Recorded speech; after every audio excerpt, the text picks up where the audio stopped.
बड़ी खबर पुलवामा से है। पुलवामा के अरिहाल में आईडी हमले में 44 आरआर की पेट्रोलिंग पार्टी पर हमला हुआ है आईडी के जरिए।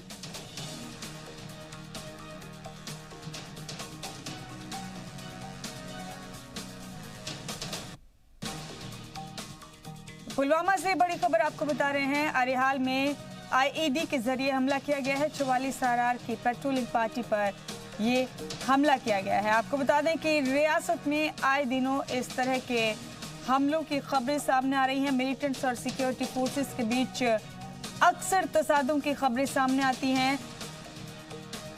अनंतनाग में अब भी इनकाउंटर जारी है और पुलवामा में आईईडी के जरिए 44 आरआर की पेट्रोलिंग पार्टी पर हमला किया गया है। दाऊद नाइक हमारे नुमाइंदे हमारे साथ इस खबर पर जुड़ गए हैं।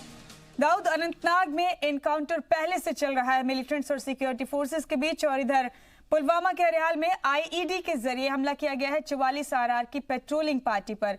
यहाँ सूरत हाल क्या है दाऊद अभी? जी बिल्कुल, मैं आपको बता दूं कि आज तकरीबन 4 बजे के आसपास RR-44 की जो कार्रवाई है वो आरिहाल इलाके से गुजर रही थी। तो जो ही वो आरिहाल ब्रिज के करीब पहुंची तो एकदम से एक आईईडी ब्लास्ट किया गया, और आईईडी ब्लास्ट के पूरी बाद जो है वो आर्मी कानवाई पे गोलियां भी चलाई गई। लेकिन कुल मिला के जो ही ब्लास्ट और गोलियों की आवाज वो पूरे इलाके में फैली, दहशत भी वो पूरे इलाके में, पूरा इलाका जो है वो दहशत की लपेट में आ गया।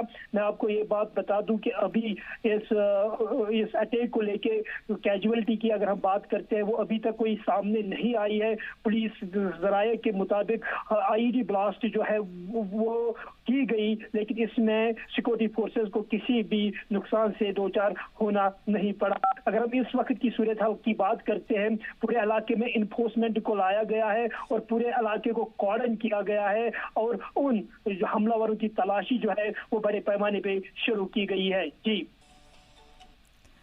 दाऊद नाइक, 8 लोग मामूली तौर पर जख्मी भी हुए हैं। क्या ये तमाम लोग सिविलियंस हैं?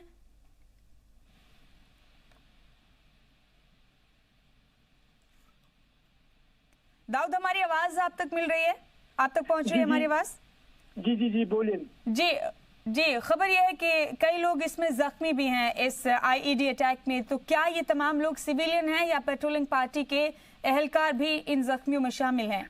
जी बिल्कुल, मैंने आपको अभी बोला कि पुलिस जराये के मुताबिक हमसे जब पुलिस से बात हुई तो पुलिस ने बोला इसमें कोई जो है डैमेज नहीं हुआ है, ना कि सिक्योरिटी फोर्सेस का ना कि सिविलियन का। हालांकि एक अटेम्प्ट किया गया था कि RR-44 को जो है एक अच्छा खासा नुकसान किया जाए। मैं आपको बता दूं इस ब्लास्ट की आवाज जो है ना कि आरिहाल में सुनाई दी गई, बल्कि शोपियान के जो आरिहाल से के मुंसलिक गाँव है वहां पे भी इस ब्लास्ट की आवाज जो है वो सुनी गई। लेकिन कुल मिला के बात यह है कि जिस मकसद के लिए आईईडी रखी गई थी वो मकसद जो है वो शायद मिलिटेंट्स का पूरा नहीं हुआ। और पुलिस की अगर हम बात करते हैं, पुलिस जराये से मेरी अभी बात हुई, पुलिस जराये के मुताबिक इसमें कोई डैमेज नहीं हुआ है। जी जी, तो कोई जख्मी नहीं हुआ है। बहरहाल इस तरह की खबरें सामने आई थी, लेकिन ये तय है कि आए दिन इस तरह की हरकतें मिलिटेंट्स की जानिब से अंजाम दी जा रही हैं रियासत में। बहुत शुक्रिया दाऊद नाइक आपका, जुड़े आप हमारे साथ इस खबर पर। तमाम अपडेट्स आपने हमारे नाजरीन तक पहुंचाए। इधर अनंतनाग में सिक्योरिटी फोर्सेस और मिलिटेंट्स के बीच तसादुम में सिक्योरिटी फोर्सेस ने 2 मिलिटेंट्स को मार गिराया है। मारे गए दोनों मिलिटेंट्स मकामी बताए जा रहे हैं, जिनकी शिनाख्त जुबैर अहमद बानी और मोहम्मद असलम डार के तौर पर हुई है।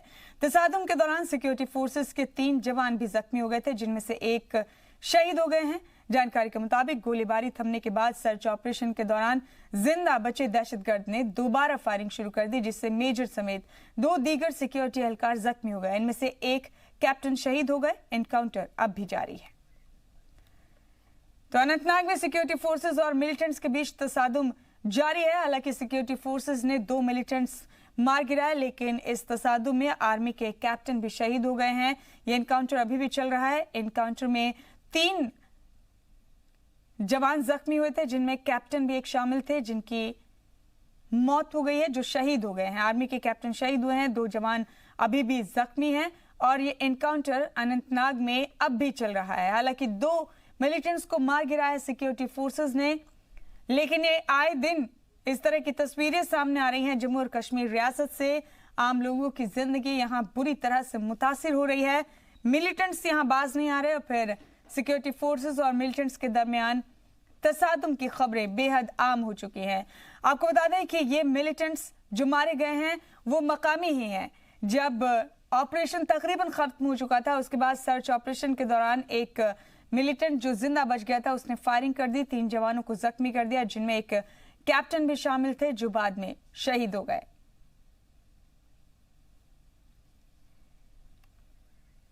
इससे पहले पुलवामा की खबर हमने आपको बताई। 44 आरआर की पेट्रोलिंग पार्टी पर मिलिटेंट्स ने आईईडी के जरिए हमला किया। हालांकि इस हमले में कोई नुकसान किसी किस्म का नहीं हुआ, लेकिन ये अनंतनाग का मामला आपको बता रहे हैं। यहां सिक्योरिटी फोर्सेस और मिलिटेंट्स के दरमियान अब भी एनकाउंटर जारी है। इससे पहले तकरीबन खत्म मान लिया गया था तसादुम का ये ऑपरेशन। उसके बाद सर्च ऑपरेशन चलाया गया था सिक्योरिटी फोर्सेस की जानिब से और तभी एक मिलिटेंट जो इस ऑपरेशन में जिंदा बच गया था उसने अचानक से गोलीबारी शुरू कर दी, जिसमें फौज के 3 जवान जख्मी हो गए, जिनमें से जारी है अनंतनाग में। और जम्मू और कश्मीर रियासत के लिए ये कोई नई बात नहीं है। इन दिनों आए दिन रियासत के मुख्तलिफ हिस्सों से तकरीबन हर रोज इस तरह की खबरें सामने आ रही हैं जिनमें मिलिटेंट्स और सिक्योरिटी फोर्सेस के बीच तसादुम हो रहा है। अनंतनाग में तसादुम अब भी जारी है और इस एनकाउंटर में एक कैप्टन शहीद हो गए हैं। सिक्योरिटी फोर्सेस के 2 जवान जख्मी हैं। 2 मिलिटेंट्स को भी हालांकि मार गिराया, लेकिन ये एनकाउंटर अब भी चल रहा है।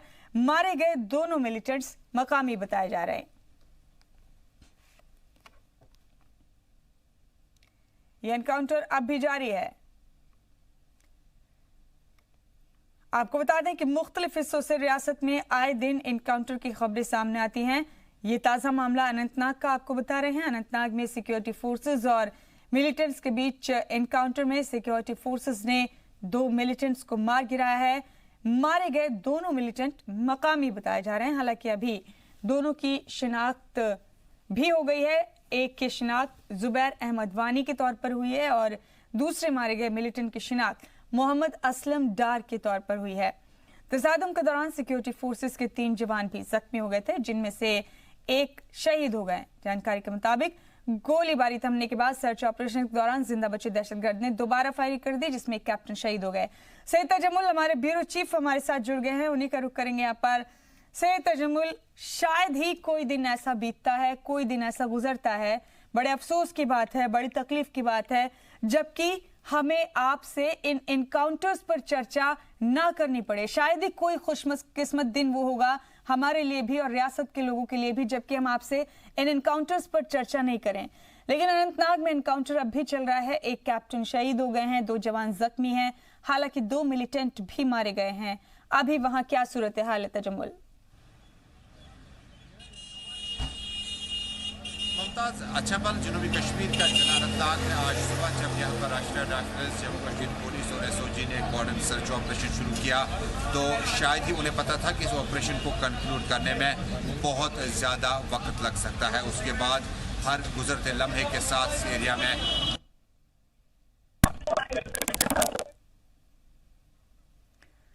जी, तो अनंतनाग से हमारे ब्यूरो चीफ सैयद तजम्मुल हमारे साथ बने हुए लगातार तमाम अपडेट्स आप तक पहुंचाएंगे। इस बीच आपको बता दें कि एनकाउंटर यहां अब भी जारी है। हालांकि अभी तक एनकाउंटर में सिक्योरिटी फोर्सेस ने 2 मिलिटेंट्स को मार गिराया है।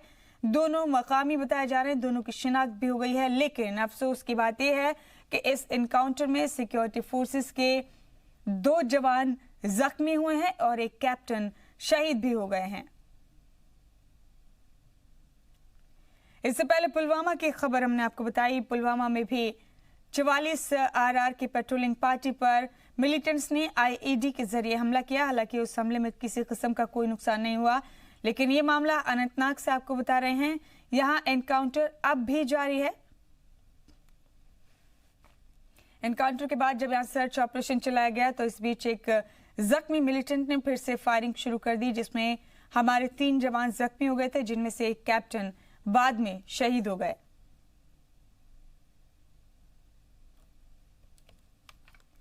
मारे गए दोनों मिलिटेंट्स मकामी बताए जा रहे हैं। दोनों की शिनाख्त भी हो गई है। ये एनकाउंटर हालांकि अब भी जारी है। इस एनकाउंटर में एक मेजर समेत 2 दीगर सिक्योरिटी एहलकार जख्मी भी हुए थे, जिनमें से एक कैप्टन बाद में शहीद हो गए। तो जो दोनों मिलिटेंट मारे गए हैं वो मकामी बताए जा रहे हैं। इनकी शिनाख्त भी हो गई है। एक मिलिटेंट की शिनाख्त जुबैर अहमद वानी और मोहम्मद असलम डार के तौर पर दूसरे मारे गए मिलिटेंट की शिनाख्त हुई है। एनकाउंटर के दौरान सिक्योरिटी फोर्सेस के 3 जवान भी जख्मी हो गए थे, जिनमें से एक शहीद हो गए हैं। आपको बता दें कि गोलीबारी थमने के बाद सर्च ऑपरेशन के दौरान जिंदा बचे दहशतगर्द ने दोबारा फायरिंग शुरू कर दी, जिससे मेजर समेत 2 दीगर सिक्योरिटी एहलकार जख्मी हो गए थे। इनमें से एक कैप्टन शहीद हो गए। यह एनकाउंटर अब भी जारी है अनंतनाग में।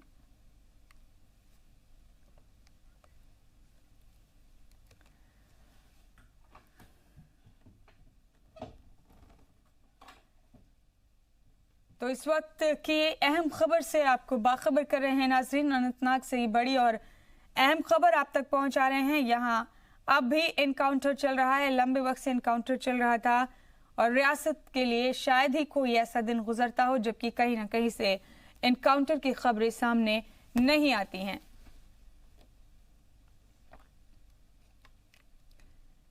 आर्मी के एक कैप्टन शहीद हो गए हैं। इस एनकाउंटर में 2 दीगर जवान जख्मी हैं। हालांकि 2 मिलिटेंट्स को भी मार गिराया गया है। इस एनकाउंटर में दोनों की शिनाख्त हो गई है।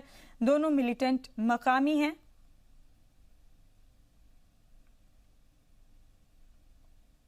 इससे पहले पुलवामा की खबर हमने आपको दिखाई। पुलवामा में आईईडी के जरिए मिलिटेंट्स ने 44 आरआर की पेट्रोलिंग पार्टी पर अटैक किया, हमला किया। हालांकि उस हमले में किसी किस्म का कोई नुकसान नहीं हुआ। लेकिन अनंतनाग में जो एनकाउंटर चल रहा है इसमें अभी तक एक कैप्टन शहीद हो गया। सैयद तजम्मुल हमारे साथ जुड़ गए हैं फोन लाइन पर, उन्हीं का रुख करेंगे यहाँ पर मजीद मालूमात के लिए। तजम्मुल, हम यही आपसे जानना चाहते थे कि अनंतनाग में अभी सूरत हाल क्या है? खबरों के मुताबिक अब भी एनकाउंटर यहाँ चल रहा है। मुमताज, एनकाउंटर मुकम्मल तौर पर खत्म हुआ है और अब जो डिप्लॉयमेंट था या जो रेनफोर्समेंट था वो वापस यहाँ से निकलना शुरू हो गया। और ये एनकाउंटर बताया जाता है एक नॉन लोकल मिलिटेंट के डेथ के बाद और एक फौजी ऑफिसर के मारे जाने के बाद एनकाउंटर जो है क्लोज कर दिया गया है। जबकि इसमें जो सेना के जवान है तकरीबन 4 तादाद उनकी बताई जाती है, उन्हें अस्पताल मुंतकिल किया गया है, जिन्हें जख्मी हालत में अनंतनाग के अचबल इलाके से श्रीनगर बादामी बाग बेस कैंप मुंतकिल किया गया। यानी कुल मिलाकर इस एनकाउंटर में सुबह से कमोबेश कई एक खबरें थी कि शायद डेड बॉडीज मलबे से ज्यादा थी और पहले डिब्री से बताया गया कि 2 डेड बॉडीज रिकवर की गई, लेकिन फिर आखिरी लम्हात में बताया गया कि एक डेड बॉडी जो है वो फॉरेन मिलिटेंट की हो सकती है और आइडेंटिफिकेशन जो है वो भी आखिरी मराहिल में है। जबकि इस आसपास के एरिया में जो फोर्सेस का डिप्लॉयमेंट था, शायद सुबह ऐसा लग रहा था कि इनकाउंटर कम टाइम में खत्म होगा, लेकिन उसके बाद काफी टाइम के बाद जब इब्तिदाई हमले में ही सेना के 3 जवान एक ऑफिसर समेत शदीद तौर पर जख्मी हुए थे और अभी अभी इस एनकाउंटर को कॉल ऑफ किया गया है और एक नॉन लोकल मिलिटेंट की डेड बॉडी अभी पाई गई है। जबकि सेना का एक ऑफिसर और 3 जवान जो है शदीद तौर पर जख्मी हो गए हैं। जी, तो सिविलियंस की किसी किस्म की इन्वॉल्वमेंट तो इस एनकाउंटर के दौरान देखने को नहीं मिली सैयद तजम्मुल? देखिए, जब सुबह सुबह इस एनकाउंटर को यहाँ मकामी लोग जब सड़कों पे आने लगे थे, कई एक इलाकों से, कई छोटी बड़ी गली कोचों से वहां से लोग निकल रहे थे और स्टून पेल्टिंग के भी कुछ इस तरह के अंदिए होने लगे थे, लेकिन उसके बाद जम्मू कश्मीर पुलिस और सीआरपीएफ की टीम जो है वो आसपास के इलाके में फौरी तौर पर फैलाई गई और उसके बाद अगर कहीं से भी वहां से नौजवानों की टोलियां सड़कों पर निकल आती तो उन्हें भगाने में किसी न किसी हद तक कामयाबी हासिल की गई। लेकिन कुल मिलाकर इस एरिया में आगे जाने के जो रास्ते हैं अभी भी काफी ज्यादा बंद कर दिए गए हैं, क्योंकि आगे के जो रास्ते हैं वहां पर अभी भी पुलिस ये ऐलान करती नजर आई कि एनकाउंटर साइट पर रुक न किया जाए और एहतजाज और बाकी चीजों रोकने के लिए, लॉ एंड ऑर्डर को मेंटेन करने के लिए डिप्लॉयमेंट बढ़ा दी गई थी।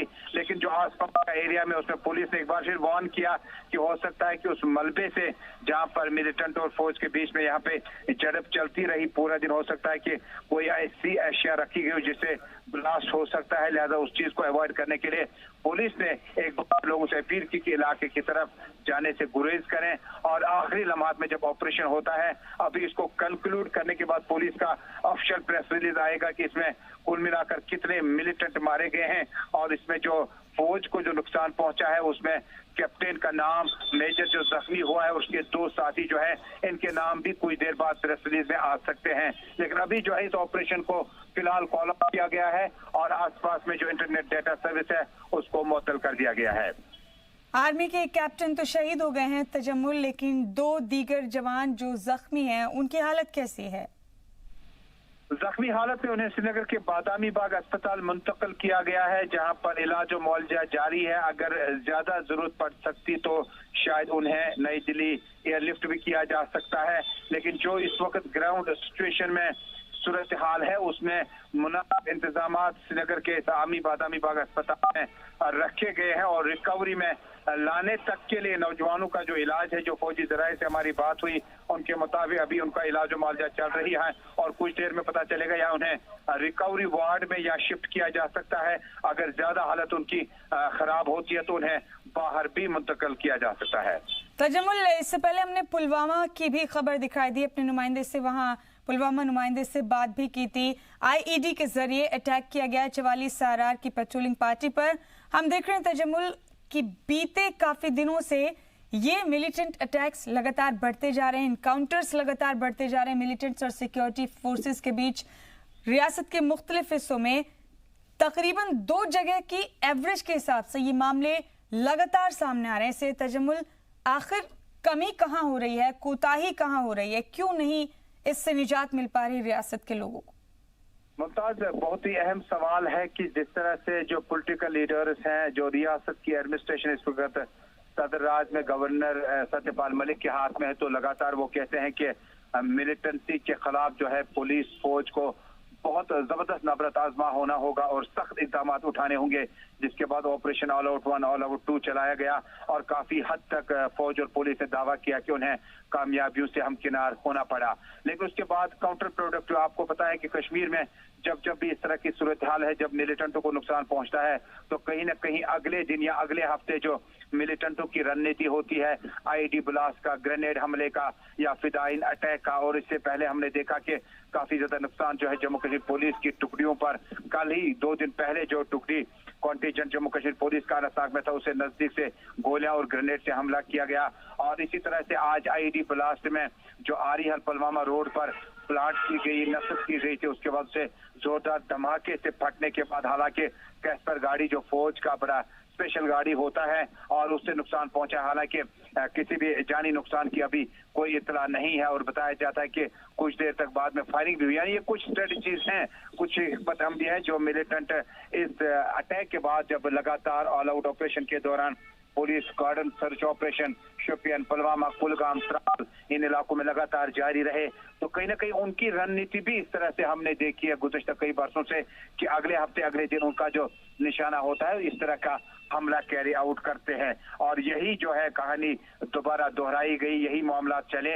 और इस बीच जो इस वक्त रियासती सरकार चूंकि गवर्नर रूल में है और उम्मीद की जाती है कि जो पॉलिटिकल डिस्कोर्स कश्मीर लीडरान बताते हैं इसको एड्रेस करना होगा और बाकी मामला को देखना होगा। मुझे लगता है कि उससे कहीं ना कहीं असर पड़ सकता है। जो सियासी लीडरान PDP नेशनल कॉन्फ्रेंस और कांग्रेस कहती है कि बहुत इंपॉर्टेंट है, जरूरी है कि यहाँ पर डायलॉग को इनिशिएट किया जाए, यानी उससे कहीं ना कहीं एक तरफ आप एंगेज रख सकते हैं हुर्रियत के प्लेटफार्म को, मिलिटेंट के प्लेटफार्म, लेकिन दूसरी तरफ मरकजी सरकार खासकर home minister, defence minister militancy के खिलाफ सख्त हैं और वो किसी भी बैठक का हिस्सा नहीं बनना चाहते हैं और साफ तौर पर कहते हैं कि मिलिटेंट जब तक बंदूक नहीं छोड़ेगा तब तक उसके साथ कोई भी बातचीत का अमल शुरू नहीं किया जा सकता है।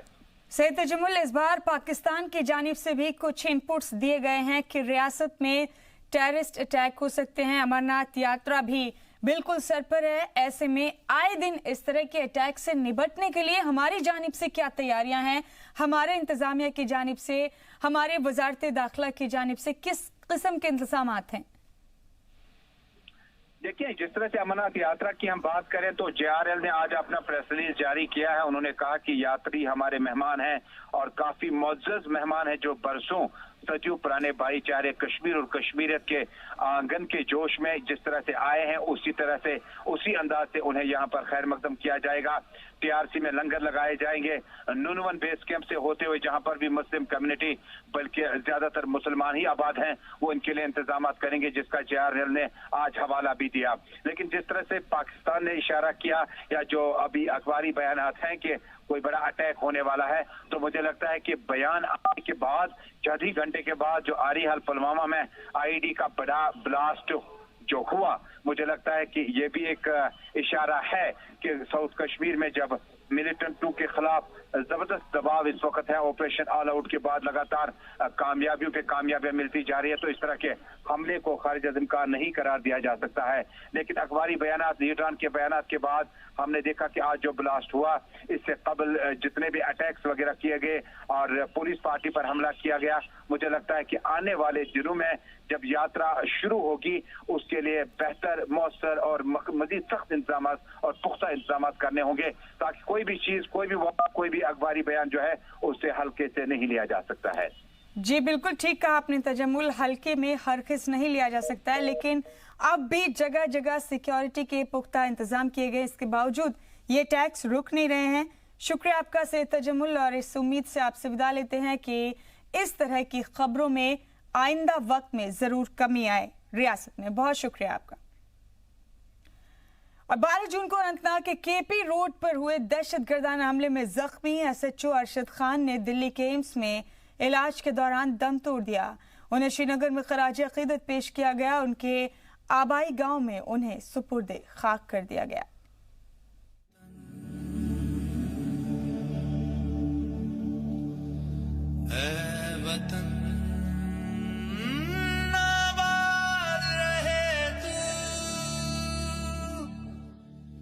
श्रीनगर में अनंतनाग सदर के SHO अरशद खान को पूरे एजाज के साथ आखिरी विदाई दी गई। शहीद अरशद खान को सलामी देने के लिए CRPF, रियासती पुलिस और इंतजामिया के आला ऑफिसर्स मौजूद रहे। सभी ने नम आंखों से शहीद को अलविदा किया। इस दौरान अरशद खान की बहादुरी को याद किया गया। इस मौके पर DGP दिलबाग सिंह ने अरशद खान की बहादुरी को याद करते हुए उन्हें खराज अकीदत पेश किया। That encounter is still on. We'll be able to give you more details after the encounter is over. That's still on. As you rightly said, this gentleman, Arshad, within 3-4 minutes he rushed to the spot to save and come to the rescue of his fellow man. So this is part of J&K synergy. We have deep admiration for it. And in fact, in Delhi, the ceremony was organized by the DG CRPF and all the representative other paramilitary forces took part. CAPF. That itself signifies what kind of mutual affection and in what kind of synergy. Anantnag में हमले के दौरान जख्मी अरशद खान ने इलाज के दौरान दिल्ली के एम्स में दम तोड़ दिया था। इसी के साथ अनंतनाग हमले में शहीदों की तादाद 6 हो गई है, जिनमें 5 CRPF के जवान शामिल हैं। 12 तारीख को अनंतनाग में जो मिलिटेंट हमला हुआ उसमें जो घायल हुए थे SHO अनंतनाग आदिल, और उसका हॉस्पिटल में उनको शिफ्ट किया गया था क्रिटिकल कंडीशन में, और उसके बाद पहले तो सेना के हॉस्पिटल में उनको लिया गया और उसके बाद उन्हें जो है श्रीनगर के स्कीम्स में स्पेशल एडवांस ट्रीटमेंट के लिए लिया गया। वहाँ भी जब लगा के ख़तरे में हैं तो उन्हें कल जो है दिल्ली के एम्स हॉस्पिटल में शिफ्ट किया गया था, एयरलिफ्ट किया गया था, लेकिन वहाँ उन्होंने दम तोड़ दिया, वो शहीद हुए। और आज उनके शव को यहाँ श्रीनगर लाया गया और श्रीनगर के इस डिस्ट्रिक्ट पुलिस लाइंस में पूरे नम आँखों से उन्हें श्रद्धांजलि दी जा रही है। यहाँ पे लोग हैं वो यही मानते हैं कि इस SHO ने एक जांबाजी का काम किया था और मिलिटेंट जो वहाँ पे मारा गया वो इसी ने उसको न्यूट्रलाइज किया था, और आज पूरे सम्मान के साथ इनकी अंतिम विदाई जो है की जा रही है। कैमरा पर्सन फा मंजूर के साथ खालिद हुसैन, जी मीडिया, श्रीनगर। और गांधरबल के डिस्ट्रिक्ट पुलिस लाइंस में शहीद SHO अरशद खान के एजाज में 2 मिनट की खामोशी इख्तियार की गई। रियासती पुलिस के जवानों ने शहीद के लिए दुआ की।